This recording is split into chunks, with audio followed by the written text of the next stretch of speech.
due to mature subject matter. Viewer discretion is advised.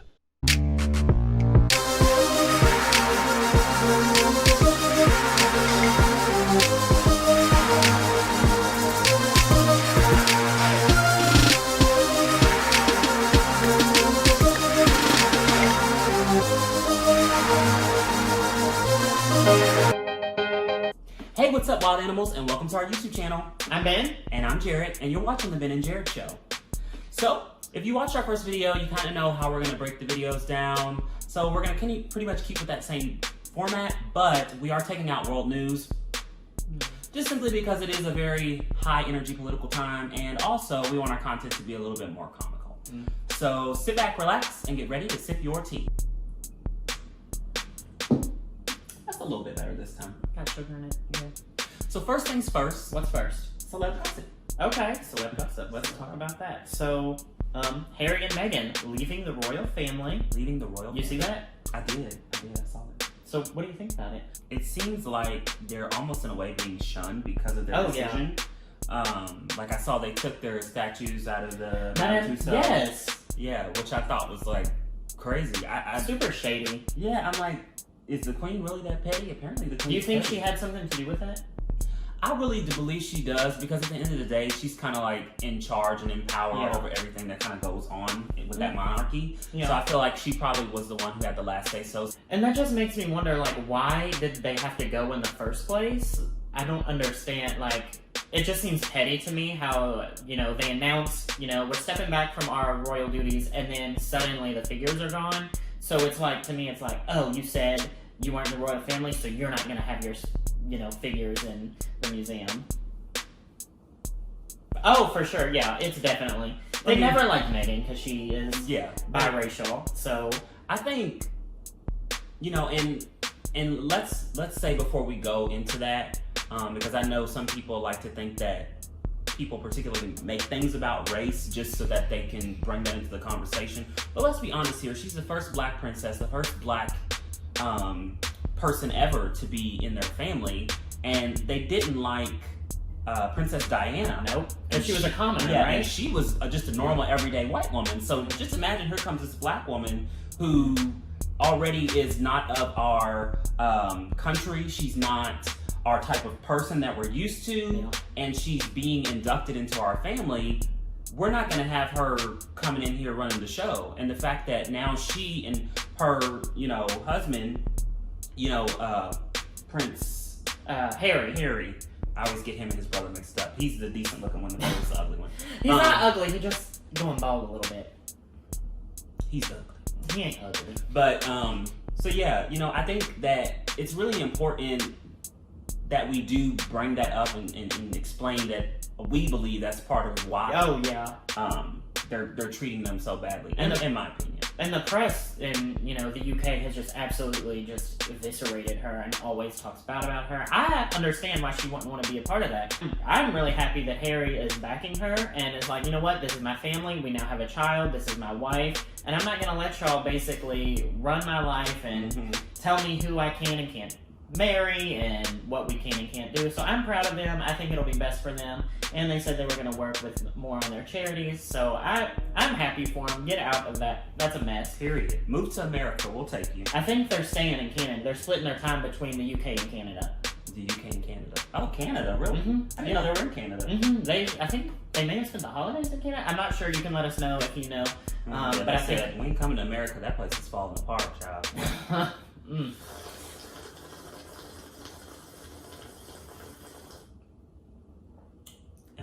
All right, moving on. What else is going on in celeb gossip?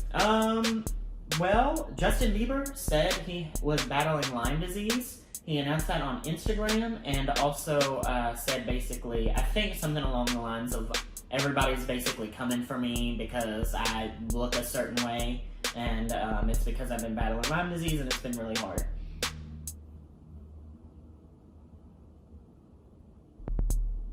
What? What? Justin Bieber. Lyme disease. Let me explain for those of you who don't know. I'll give you a quick medical breakdown. Lyme disease is a disease that you get from a particular type of tick that is on deers. Okay. they can jump onto your body, burrow into your skin or what have you, or That sit on your sounds skin. So, I mean, that sounds really unpleasant. And cause you to become very ill. However, it is not a permanent condition. It is treated with antibiotics, and it usually resolves itself in 10 to 21 days. So, battling Lyme disease is not a thing. You don't battle Lyme disease. You battle cancer. You battle HIV. You battle terminally, ill diseases that can actually kill you. You don't battle Lyme disease. Now, maybe in 1824, you might have battled Lyme disease, but you don't battle Lyme disease in 2020. It's just not a thing.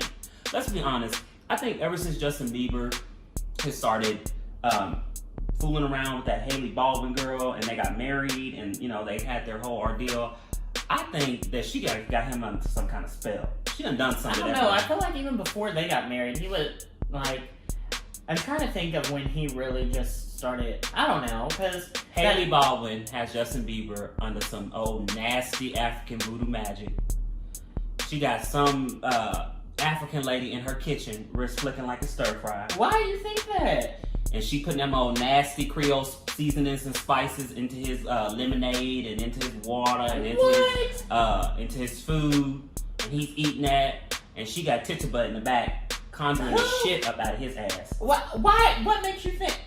Because anybody at Justin Bieber's age, being that young, and deciding to get married to a person whom you haven't known for that long. I don't know anything about their relationship, so I can't say. He was with Selena Gomez. Oh yeah, he was with and her. They dated for a very long time. They were off and on, kind of fooling around. And I'm sure he had little bitty one night stands in between, and he's a celebrity. They all do it. But then he met Haley Baldwin, whom I believe is related to Alec Baldwin and the whole Baldwin family. And then they got married. So it was like, oh, this is sudden. Where did this come from? And then ever since then, Justin's kind of been out of the media, hasn't been really doing too much in music. He's got an album coming out and stuff. Yeah. He's kind of getting back out there. But it could be the Lyme disease. But it ain't no damn Lyme disease. I don't know. It's Tituba. No, what? It's Tituba, y'all. In other celebrity news, I've been recently keeping up with Adele, whom I love. A lot of people love Adele. Yeah, I love She's Adele. an incredible singer. She's got an amazing voice. Yeah. She puts out wonderful music. There are a lot of other singers who I feel are just as good that don't get the recognition that Adele gets, but I am a very big Adele fan. I always have been. I was an Adele fan back in her Hometown Glory days, which a lot of you may not even know that song exists because you weren't an Adele fan then. But I'm a huge Adele fan. So I've been following Adele here recently, and I've been tracking, what's been going on with her.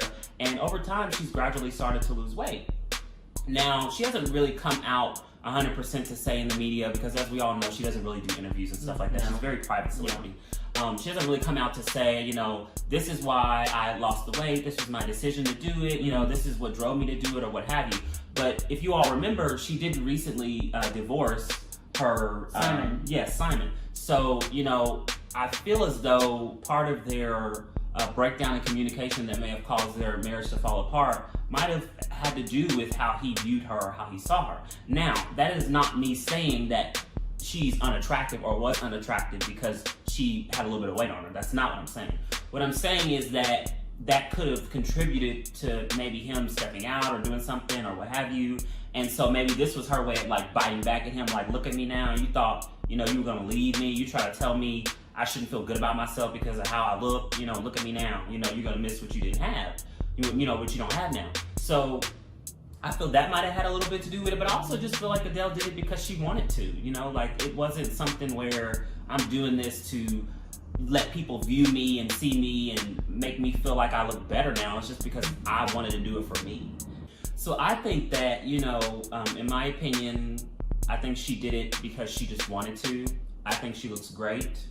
I think she was beautiful before, but I think she wanted to feel better about herself, and I think this was a good choice for her to help her do that, and I'm all for it. I don't know anything about Adele's personal life. Like you said, she keeps really quiet, and good for her. Beyonce does the same thing. They keep their private life very private. And Tom Hanks, a lot of celebrities are good about that. And we, as their fans, we are not entitled to their personal life just because. So I think that's great for them. I didn't personally want to talk about this story because I don't want to lend credence to this idea that a weight loss journey is something that should be, celebrated. If that's something she did, it may be good, it may be bad, I don't know. Like, that's something for her, and she's welcome to keep that private, and I encourage her to keep that private. But I also just don't want to give in to this, oh, it's all about weight loss, and you're so much better now. I don't like giving, energy to that. And I don't want to give energy to this culture and this idea that losing weight is so important and that you're a better person. And people can give me the health argument all day long, but you don't look at a skinnier person and say, oh, you need to gain weight to be healthy. And none of us are her doctors or her physicians. And I just don't think that, I don't know, I just don't want to comment on people's weight or their, lifestyle or health or fitness. That's all very personal, and people do as they will do, and it's not really my place to comment and say this is good or this is bad and comment on people's health. I mean, we've had the discussion before. I get where you're coming from. I understand what you're saying, but I also do feel like nowadays, specifically the youth of America, have a really hard time just celebrating things as they are. But she hasn't said anything, so we don't know what it is. Yeah, but now it's this thing where you can't even say congratulations for whatever it may be, because there's always another reason why it's not good, or another reason why we shouldn't say that, or another reason why we shouldn't feel this way about this. I just feel like it's okay to just be like, hey, she lost weight, she feels better about herself. She's out there. She's doing a lot more. She's taking a lot more pictures on social media. She's celebrating with friends. She's having fun. She's engaging. And I think it's okay to just say she looks good. I mean, I don't think it has to be all of that. Shame on you guys for making it seem like weight loss is this awesome thing. I don't know. That's just how I feel about it. But it is what it is. I think Adele looks great. I think she looked great before. I think she's a beautiful woman. And I think that her next relationship will be a lot better for her, because it didn't seem like this one was quite working out to begin with anyway, so.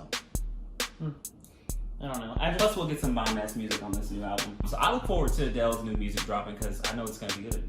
Yeah, no, she's never had an album that wasn't absolutely fantastic. So I am thrilled. If she's coming out with new music, I cannot wait to be the first one to buy that album. Yes, we're here for you, Adele. We love you so much. Moving on. So do we want to talk about the real meat of this episode? So, we are going to be discussing today interracial gay dating and why black gay men and white gay men don't date, and the stigma behind why black gay men and white gay men don't date. Now, I'd just like to start with, before we get into that, there are a lot of different combinations of interracial relationships, whether it's gay or whether it's straight.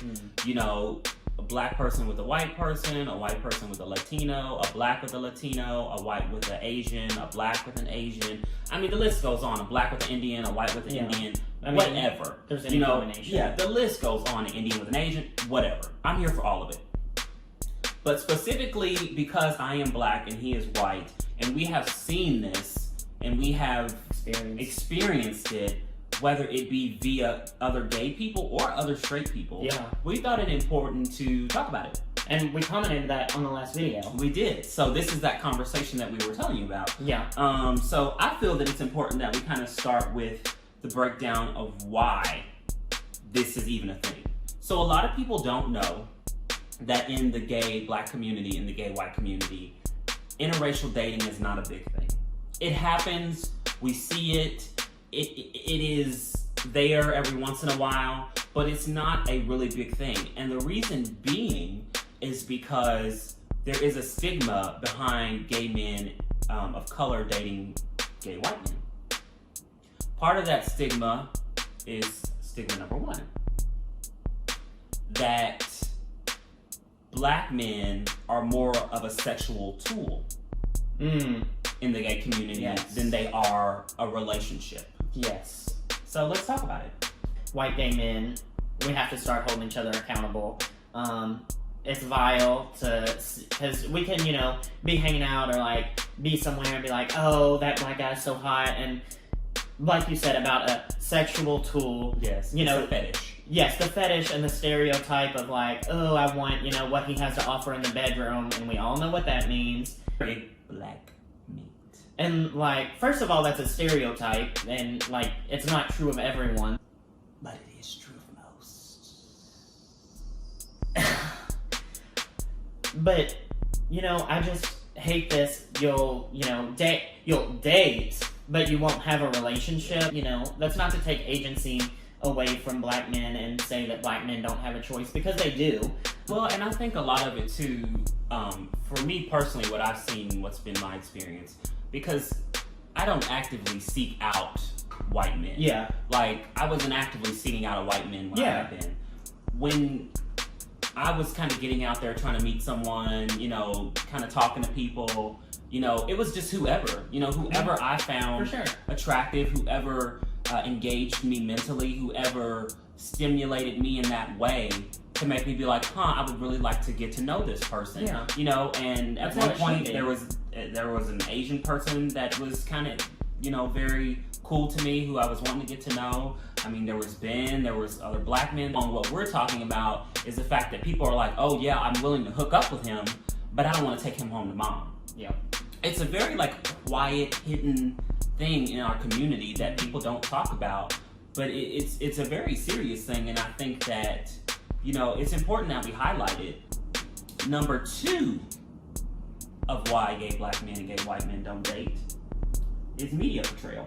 Oh, for sure, because if you look at any TV show or anything with a gay white character, he's always really stylish and, smart, and he has a good job, and he has his eyebrows done, and he wears fancy clothes. Yeah. A cool, stylish, edgy even. Media has really gone out of its way to portray gay black men as very effeminate, very flamboyant, very loud, very at times obnoxious even. I mean, it's like we are the unwanted elephant in the room in media. Now, let's just start by saying that in general, it has been really hard for gay men to break into media.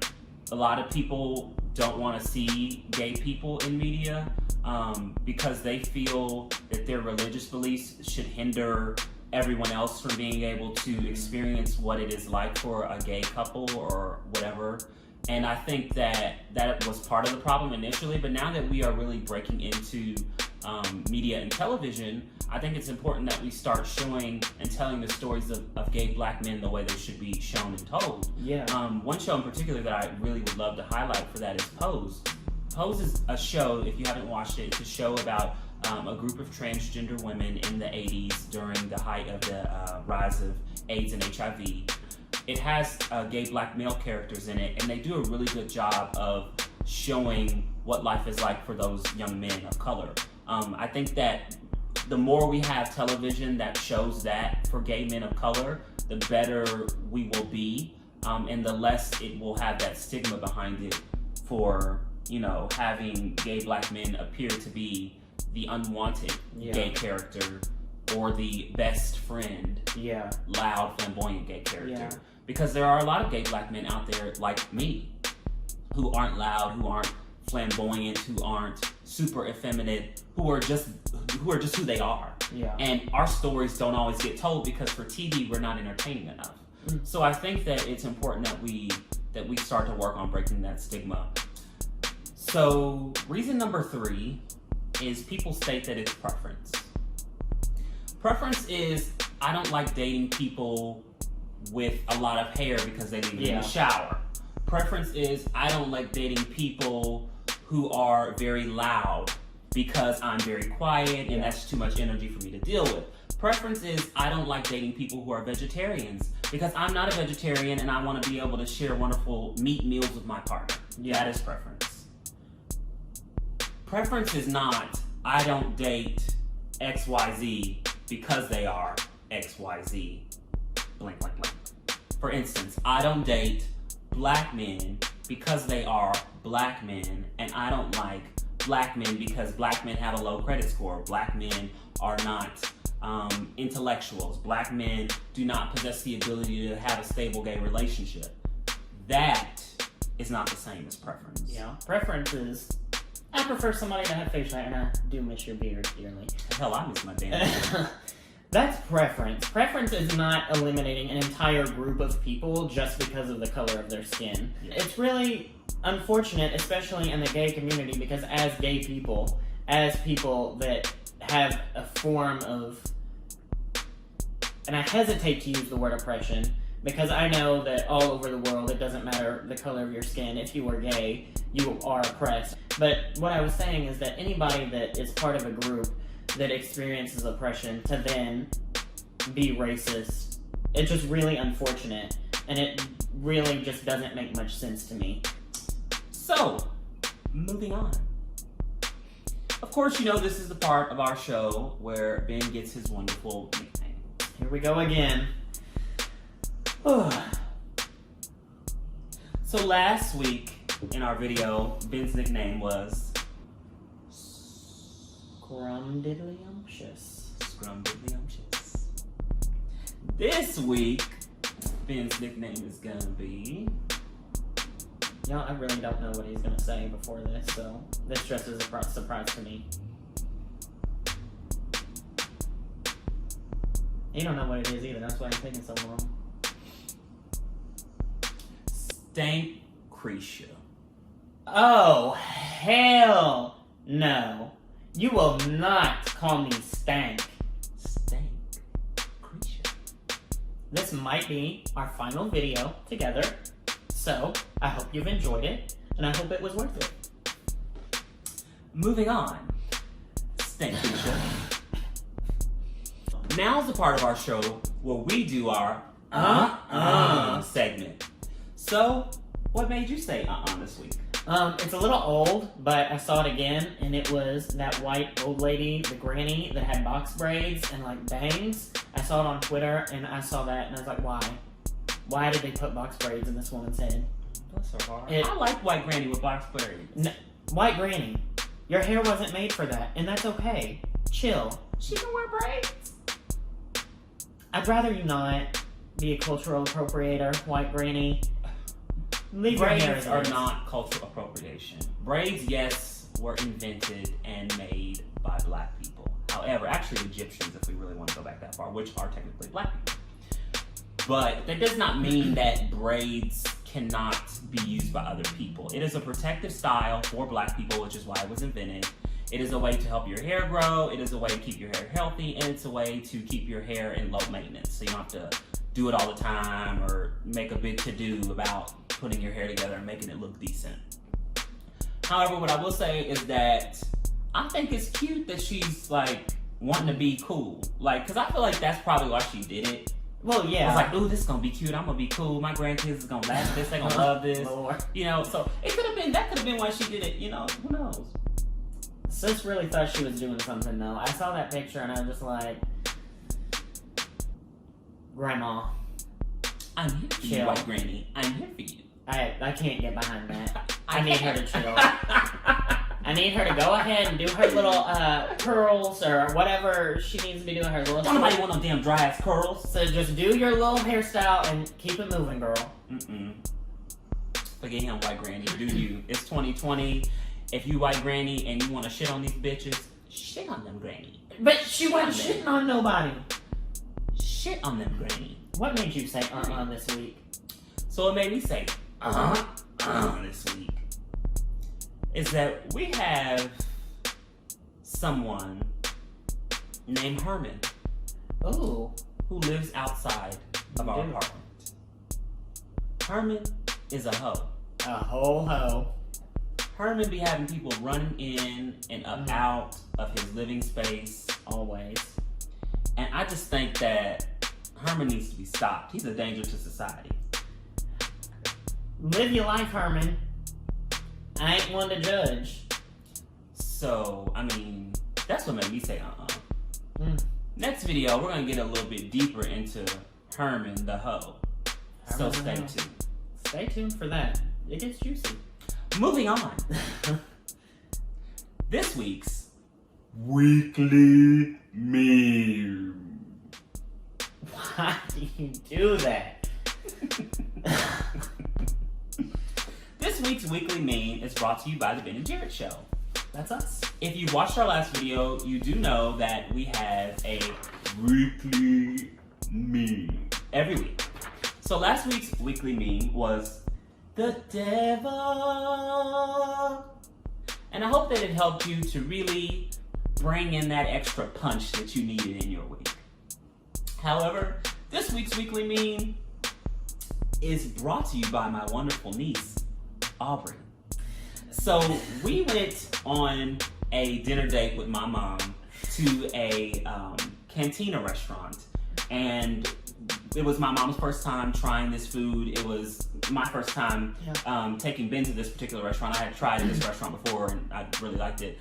And we took my two of my nieces, one who's a little older and then one who's younger, and we ordered her French fries and was it chicken strips. Yeah.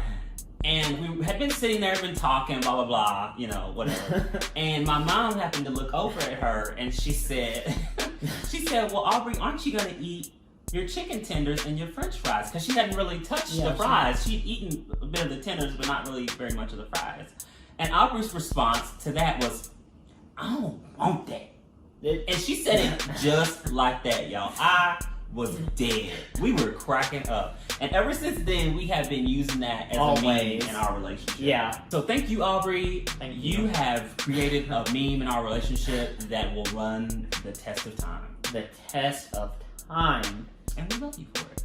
Love saying that. Uncle loves you, period. We do. So before we finish this video, today is Monday.